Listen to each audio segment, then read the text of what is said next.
अस्सलाम वालेकुम। मुझो नालो सलमा कीरियो आहे। मुझो तालुक विलेज वली मोहम्मद कीरियो जोहल डिस्ट्रिक्ट सांगड़ का है। मुझे मुर्स जो नालो शोएब अहमद है। असांजी शादी मार्च 2021 में थी हुई। दरअसल असांजी शादी खां पोइ मुझे घर वाला असांजे लाइ काफ़ी सारा मसाइल पैदा करे रहा है। असांखे डेली बेसिस पे हरास कयो पियो वञे ऐं कातिलाना धमकियूं पिणु ॾिनियूं पियूं वञनि। दरअसल मसलो इहो आहे त मुंहिंजी ज़रई ज़मीन जेका मुंहिंजे नाले ते आहे, मुंहिंजा माइट उन ते क़ाबिज़ थी वेठा आहिनि ऐं फबाइण जी कोशिशि करणु चाहिनि था। जंहिंजी कंप्लेन मूं जोहल थाणे ते SHO यासिर मुगल खे कई त उन्हनि वॾेरनि जी वंगार वहंदे इहो चयो त असांजो कमु सिर्फ़ु चोरनि खे पकड़णु आहे। छा पुलिस महकमे जो कमु सिर्फ़ु चोरनि खे पकड़णु आहे?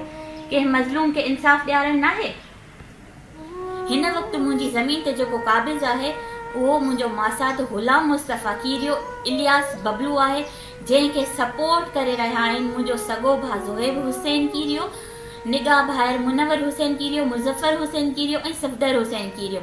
ऐं इन्हनि जो सहूलतकार जेको इन्हनि खे इलीगल कमनि में पूरी तरह मदद कंदो आहे उहो आहे रजब थहीम, जेको 2008 में असां वटि हिकु मुंशी जी हैसियत सां आयो हुयो ऐं हींअर करोड़नि रुपयनि जी मालियत जो अकेलो वारिस आहे।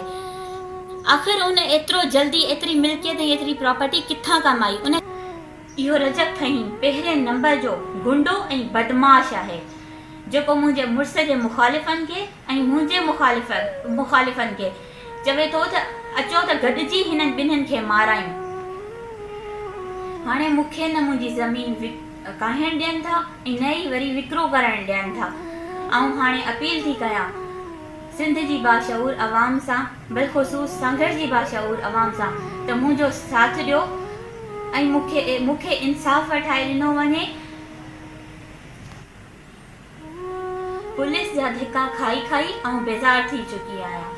हिकु भेरो ॿीहर सांगड़ जी अवाम खे, पूरे सिंध जी अवाम खे ऐं आज़ाद मीडिया खे ऐं अपील थी कयां त इन्हनि ज़ालिमनि खे कैसे किरदार ताईं पुॼाइण में मुंहिंजी मदद कई वञे।